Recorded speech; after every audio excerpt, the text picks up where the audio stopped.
हई बोलता बिहार सुनी पवन के पुकार बम्पर जीत होई। हई बोलता बिहार सुनी पवन के पुकार बम्पर जीत होई। त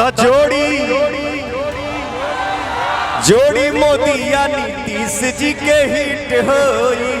जोड़ी मोदी या नीतीश जी के हिट होई। एक बार आप लोग भी पवनवा के साथे गावो जा, हम गाई में करा बात गई जा। जोड़ी मोदी या नीतीश जी के हिट होई। जोड़ी मोदी या नीतीश जी के हिट होई। तनी हरो से हो भैया। जोड़ी मोदी या नीतीश जी के हिट होई।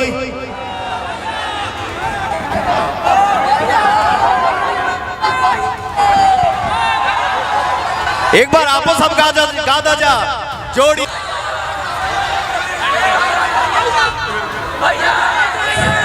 ये देखिए एगो हमनी के भोजपुरी में कहावत कहाला कि देखल में छोट लगे घाव करे गंभीर।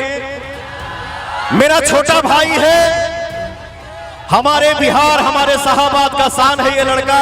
इनका नाम है शंकर बाबू।